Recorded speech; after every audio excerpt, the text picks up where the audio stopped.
what has happened historically is that the Medo-Persian Empire has just subdued the previous Babylonian Empire. We've seen up to chapter 6 that God has sort of wrestled with Nebuchadnezzar and Nebuchadnezzar's grandson Belshazzar in this tug of war for the understanding of who is the real sovereign over mankind. And we've seen him humble Nebuchadnezzar, and we've seen him get Nebuchadnezzar to the point where he knows that there's a sovereign greater than him. And then at the end of chapter 5, it says, and Darius the Mede became king. He became king of Babylon. Well, he also became king of all of Babylon and Persia and the whole Persian Empire. The Medo-Persian Empire was even bigger than the Babylonian Empire. So Darius was an even greater king than Nebuchadnezzar was. And remember, historically, the Jews and the faith of Abraham find themselves in that historical setting.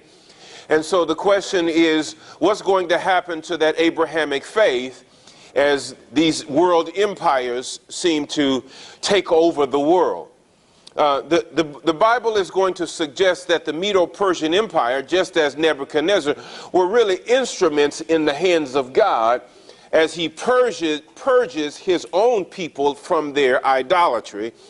So that when chapter 6 begins, it says, it seemed good to Darius, that's Darius the Mede king, to appoint 120 satraps over the kingdom. And he uses this word, the kingdom, throughout the book, but you have to keep that historical and big picture in mind, that Daniel has already said, okay, there will be, the kingdom will be in the hands of the Babylonians, and then the kingdom will pass into the hands of the Medo-Persians, and then after that, the kingdom will pass into the hands of another kingdom that we know historically would one day be Alexander the Great and the Greek Empire. And then he says, and then the kingdom would eventually pass into the hands from there of what we would know would be the Roman Empire. And he says, and then finally the kingdom would be God's kingdom, and it would be inaugurated by his son. So as you read it, keep in mind there is a struggle, therefore, whether or not this kingdom is really in the hands of the human king, or if it's in the hands of God. If you are living in the era, if you are a Jew, all you see is the earthly king. And it looks like he has the sovereignty to do whatever he wills. But you're trying then to hold on to this faith that says, but our God is really the king, but all you see is the earthly king. And so what you're going to see in chapter 6, in this very famous story of Daniel in the lion's den, which, by the way, is not that much about Daniel in the lion's den as it is about God making himself known. Making himself known as the king. Well, now watch what happens. The passage is going to fall into really three sort of moves, and the moves center on the change in the subject. Now, y'all follow this. When you're studying your Bible, one of the things that you can look at for keys to its meaning is who is at the moment the subject of the passage. At the beginning of the book, the subject is going to be the satraps and their conspiracy. The narrator is going to put them at the center of the story. Watch this. And then from there, the subject is going to change from them to Daniel, and then from Daniel to Darius the king. Now, let me suggest to you before I look at it that what's really at issue here is whether or not Darius the king of the kingdom can really handle the kingdom like the God of the kingdom can. You're going to get this contrast between Darius, who can't quite handle the kingdom, and God, who has not lost control of the kingdom. That's what I think is really at issue. Now watch what happens. In the first move, what you're going to get are the satraps, or those who are given responsibility for sections of the kingdom. They're going to come and deceive the king in order to bring an accusation against Daniel. Now, the king, watch this, the king is going to fall for the conspiracy because they're going to suggest something that's going to flatter the king. Now, let me show y'all the story. Watch what happens. So Darius appoints 120 satraps over the kingdom. That's verse 1. Do y'all see it? That they would be in charge of, he says, the whole kingdom. Now follow this. The king has to appoint satraps to govern the kingdom because the kingdom really is too big for one man to sort of govern. But when he gives the kingdom to certain men, the men that he gives it to are going to deceive the king. Because the king is just not omniscient. He doesn't see everything. Watch what happens. And over them he set 3 commissioners, of whom Daniel was one. So y'all see a picture of the government? There is 3 who most commentators will call the president, 3 presidents, and 120 satraps. 120 satraps answered to the 3 presidents. The 3 presidents answered to the king. Then Daniel began distinguishing himself among the commissioners and satraps because he possessed an extraordinary spirit, the passage says. And the king planned, notice the passage, he planned to appoint him over the entire kingdom. He was considering making Daniel over the whole kingdom and changing the governmental structure that he already set in place. Everybody still with me? Now watch what's going to happen. As a result, then the commissioners and the satraps began trying to find a ground of accusation against Daniel in regard to the governmental affairs. Y'all see that ugly envy raised his head. When it became clear Daniel was on the rise, they had to figure out a way to bring him down. Now that's just humanity. That's just who we are. It probably wouldn't have mattered who it was who was going to be elevated. It's human nature to bring down somebody when you want to be in their spot. They don't care about Daniel's religion. They don't care that he's a follower of God. What this is really about is political power. You can't make this about Daniel's faith when the text says very clearly they really make this about politics. But they could find no ground or accusation or evidence of corruption, inasmuch as he was faithful, and no neglect or corruption was to be found in him. He did his job well. They couldn't find a reason to bring him down because of how well he did his job. He was faithful in the role that the king put him in. And then these men said, "We will not find any ground of accusation against this Daniel unless we find it against him with regard to the law of his God." Y'all see it? It was a second-hand plan to try to bring an accusation against him because of what he believed. But they're trying to bring an accusation against what he believes because he is attaining political power. All right, are y'all following? So here's what happens. Then these commissioners and satraps came by agreement to the king, and they spoke to him as follows: "King Darius, live forever." That's that flattery that most kings, that you say to most kings, right? Now watch what happens. All the commissioners of the kingdom, the prefects and the satraps, the high officials and the governors have consulted together that the king should establish a statute and enforce an injunction that everyone who makes a petition to any god or man besides you, O king, for 30 days shall be cast into the lion's den. A plan to bring him down based on what they know about Daniel and his commitment to his God, and that is that Daniel won't make a petition to Darius. He'll only make petitions to his God. In fact, what you're going to see is he routinely prays to his God. They're doing it to bring Daniel down, but they appeal to his own sovereignty and pride, and he is unaware of their motives. Now watch what happens. Verse number 8 says, O king, establish the injunction and sign the document so that it may not be changed according to the law of the Medes and Persians. When the king made an injunction, it couldn't even be changed then by the king. Therefore, King Darius signed the document, that is, the injunction.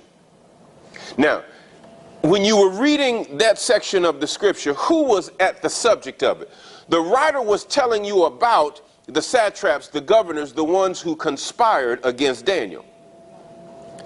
So watch this. The subject now, beginning at verse 10 there, is going to change to Daniel. I want you to watch that. The writer is going to make a big deal about Daniel's decision once he hears the injunction. But here's one of the things that you have to know. They came to Darius and they said, all of us, all of the men in leadership have all agreed on this. Were they telling the truth? Because there's somebody missing. Who's missing? That's right. So they lied to the king, first of all. It's not a consensus, right? They have lied to the king. It's not a consensus. Daniel was not involved. Verse 10 says, now when Daniel knew that the document was signed, look at what he did. Y'all see what he did? He entered his house. Now in his roof chamber he had windows open towards Jerusalem. And he continued kneeling on his knees 3 times a day, praying and giving thanks before his God, as he had been doing previously. And so that's why they brought the petition.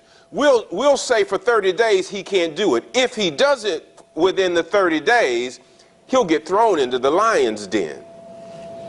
But watch this. When Daniel heard the injunction, he went up to the place where he prayed 3 times a day.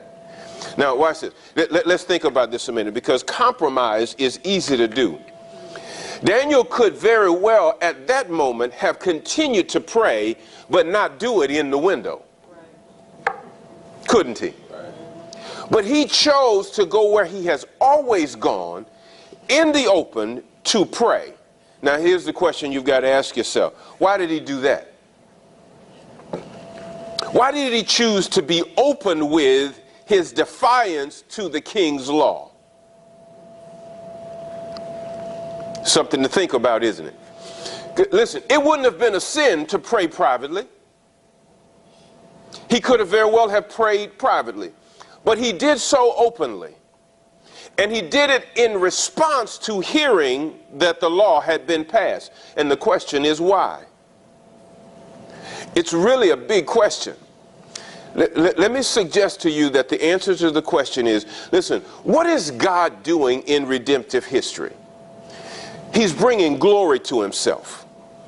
And here's the question you've got to ask yourself. How do you participate in what he's doing? Do you just get saved? Is that the part you play? Do you simply receive the salvation? See, the part you and I play is we receive the salvation, and then we participate with him in bringing himself glory to all nations by staying faithful to him no matter what. So there are times when, to be faithful, you pray in private. That's it. When the Pharisees prayed openly, they prayed to show off. And so Jesus said, instead of showing off, pray in private, and then when your Father blesses you openly, he will receive glory from it. But then there are times when you need to pray openly that God would be glorified. And it takes some wisdom on your part to know the difference. But stay with the story. We hadn't actually got to the meaning yet. Verse number 11, then these men came by agreement, and they found Daniel making petition and supplication before his God. They knew exactly where to find him, didn't they? Then they approached and spoke before the king about the king's injunction. And this, you know, human nature is funny. We really know how to get people in trouble. It's real easy for us to get people in trouble. I want you to notice how they approach the king. Not so that you can know how to get somebody into trouble, but so that you can know your own bad nature. Watch how they do it. The first thing they do is bring up the injunction. You did sign an injunction, didn't you? This was your idea, right? This was your injunction, isn't it? Watch what they say. Did you not sign an injunction that any man who makes a petition to any god or man besides you, O king, for 30 days is to be cast into the lion's den? Isn't that your law? Isn't that your injunction? And then watch what they say. The king replied, the statement is true according to the law of the Medes and Persians, which may not be revoked. Then they answered and spoke before the king, Daniel, who is one of the exiles from Judah. Now let me ask you a question. Why do they say that? Why bring up that he's an exile? Because he's not Persian. He's not Persian. He's not Mede. You know, he's not one of us. He's an exile from Judah. He pays no attention to you, they say. They don't simply say he has broken your injunction. They say, this is about you. He's disrespecting you. He doesn't pay any attention to you. It says, he doesn't pay any attention to you, O king, or to the injunction which you signed, but keeps making petition 3 times a day. Then as soon as the king heard this statement, he was deeply distressed. Watch this. And he set in his mind on delivering Daniel. Now that's different. Y'all see what just happened? It was as if the light went on with the king. He realized he had been deceived. He realized this was not about me. This was about y'all trying to get Daniel, isn't it? But watch this. He set out in his mind at that moment to deliver Daniel. This is what y'all need to know. I love this statement. This is the biggest statement of the passage. Only the real king can deliver. Only the absolute sovereign can deliver. Watch this. It says he set out in his mind on delivering Daniel, and even until sunset he kept exerting himself to rescue him. That's, by the way, that's salvation language, to deliver and to rescue. That's to deliver or to save. Then these men came by agreement to the king, and they said to the king, recognize, O king, that it is a law of the Medes and Persians that no injunction or statute which the king establishes may be changed.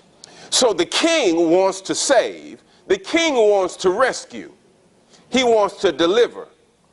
But he can't get around those who make an accusation against the one the king wants to deliver. He can't escape the fact that the accusers are right. The accusers have said, it's your law. And according to the law of the Medes and Persians, you can't change your mind. He has to be thrown in the lion's den. Although the king's heart is set on delivering, he's not able. Now watch what happens to the story. Then the king gave orders, and Daniel was brought in and cast into the lion's den. And the king spoke and said to Daniel, now, y'all have to follow this. My Bible says, your God whom you constantly serve will himself deliver you. Anybody's Bible say, may the Lord whom you constantly serve deliver you? May. Yeah, the verb that's translated there can either be a wish or it can be a statement. I think it's a wish. I think it is, may your Lord whom you constantly serve deliver you. It was as if Darius the king finally realized, I'm the sovereign of the land, but I can't save you. I just hope that your God whom you have made petition to can save you. Now, keep in mind this big picture. They say, king, everybody ought to pray to you. They ought to make their petitions to you for 30 days. But Daniel makes his petition to God, to the God of Israel. Then the king realizes it and wants to save, but he can't save. Right? But listen, watch this. But Daniel doesn't make his petition to be saved to the king. His petition is to his God. And his God, the king recognizes, maybe he can save because I cannot. Watch what happens. Now, he says, I hope that your God can save you. But Deborah tells us what Daniel says, because the king is at the center. Verse 17 says, a stone was brought and laid over the mouth of the den. And the king sealed it with his signet ring and with the signet ring of his nobles, so that nothing would be changed in regard to Daniel. That means no one can help Daniel. Daniel must be in the lion's den. Then verse 18 says, then the king went off to his palace and he spent the night fasting. And no entertainment was brought before him, and his sleep fled from him. Then the king arose at dawn, at the break of day, and he went in haste to the lion's den. When he had come near the den to Daniel, he cried out with a troubled voice. He says, then the king spoke and said to Daniel, Daniel, servant of the living God, has your God, whom you serve continually, I love this, been able? Is he really able to deliver you from the lion? And I can imagine the shock when Daniel responds. Then Daniel said to the king, O king, live forever. Isn't that a great moment to say, O king, live forever? Y'all get the irony of it? Listen, his God has just proven able to do what the king can't do, but Daniel still refers to him as the king, and he gives deference to the king who couldn't. But by the way, this is the king who decided that he would receive all of the people's prayers. For 30 days, he would receive all of the people's prayers, but found himself powerless to answer this prayer. But Daniel, who had been praying to the God who could answer, his God did answer the prayer. And I bet Darius just found out something really important about Daniel's God, and that is, I probably shouldn't be receiving prayers when I can't answer. But Daniel's God could answer the prayer. He said, my God sent his angel, and he shut the lions' mouths, and they have not harmed me, inasmuch as I was found innocent before him, and also toward you, O king, I have committed no crime. Because Daniel knows exactly why he's in the lion's den, doesn't he? He said, they've accused me of making some crime against you, of disrespecting you, O king, who I've asked to live forever. But it is my God who has shut the mouths of the lions. And then he says, then the king was very pleased, and he gave orders for Daniel to be taken out of the den. So Daniel was taken up out of the lion's den, and no injury was found on him. It says, these are big words, because he had trusted in his God. Why did it happen? Because he trusted in his God. He trusted in his God because Daniel had a sense of the moment, and that the moment was a critical moment to trust God and not the earthly king. I'm not sure that there are times we have a sense of the critical moment that we need to trust God publicly, like Daniel did. It's too easy for us to justify our compromise.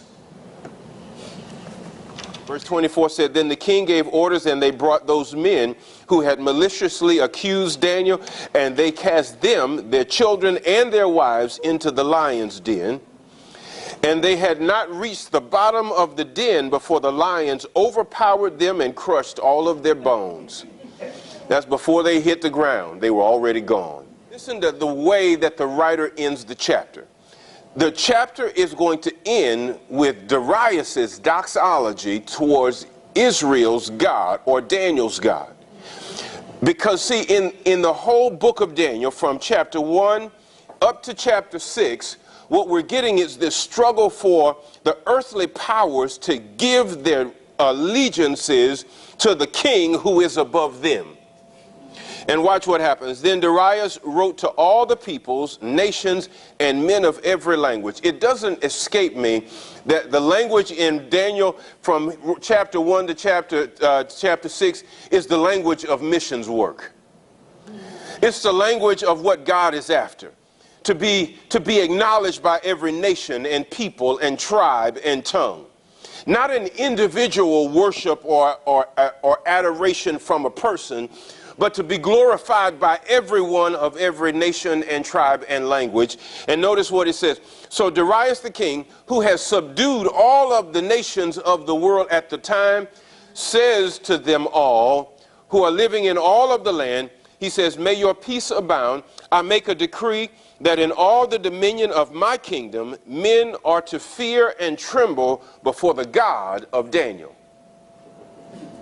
Y'all see what God intended to have happen? See, it wasn't just that God wanted to deliver a faithful person.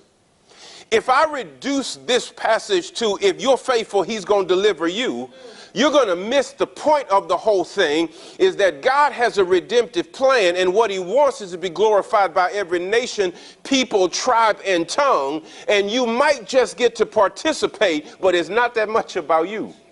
That's right. It's not that much about you. It's about his glory. It's a great privilege to participate. Listen, but the salvation is not about you.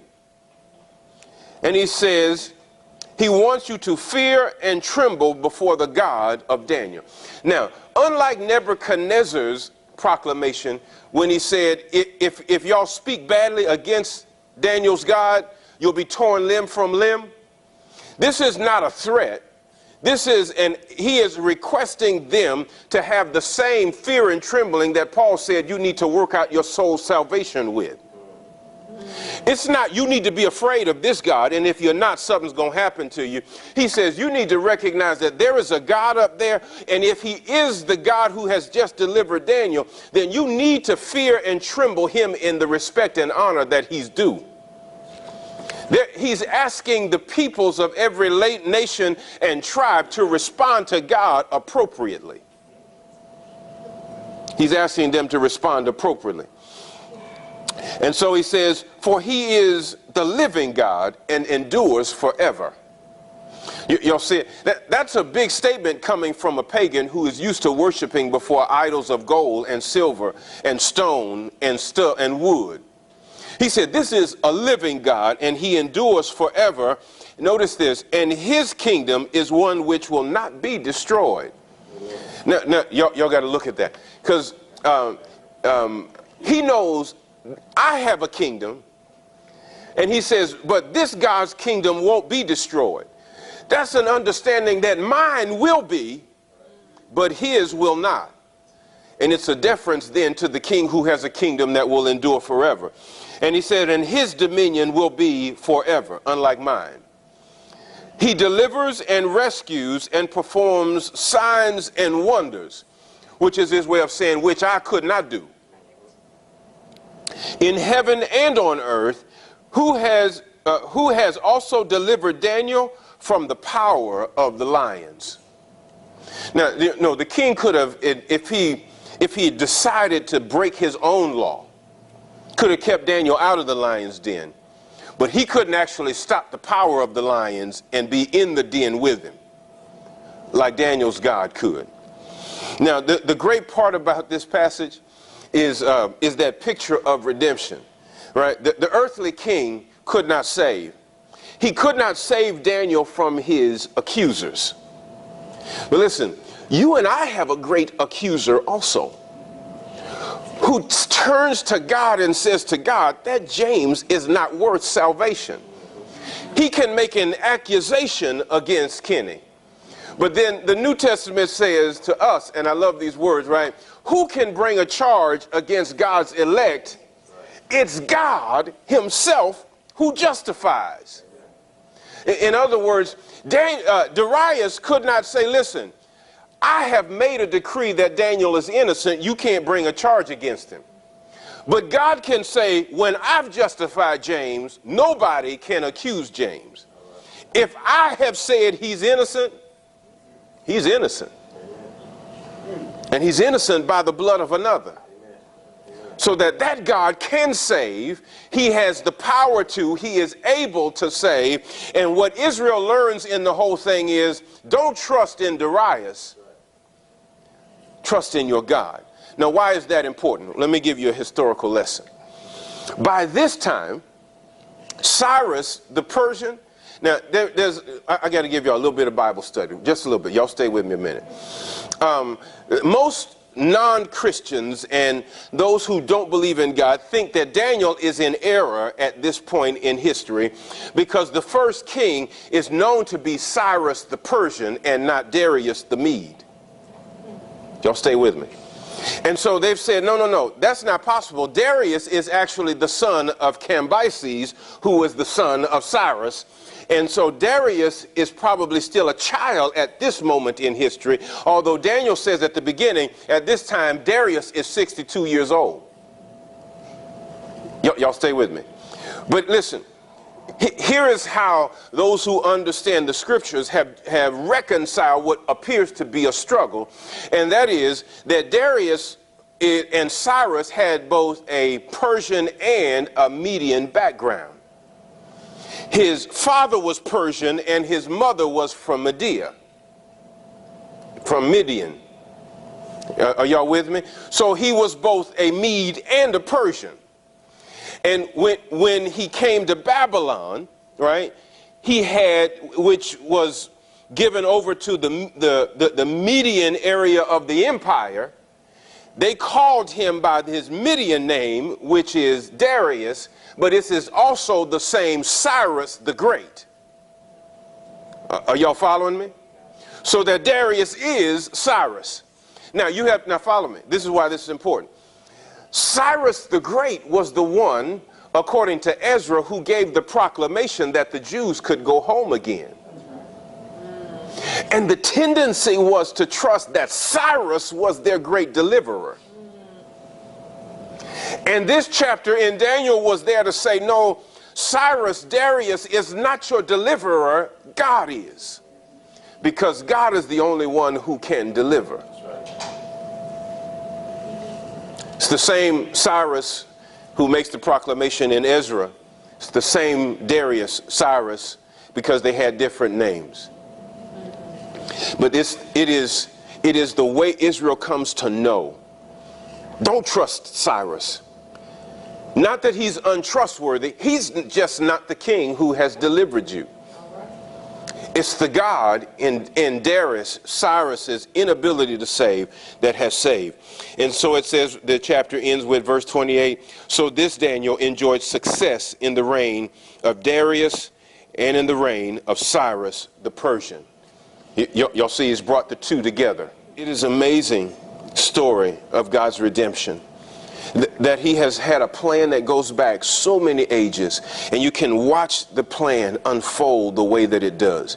Here's one of the greatest things you're going to be able to do. Once you're able to see enough of the Bible to put these pieces together and see the grand message of the Bible, God becomes even more trustworthy.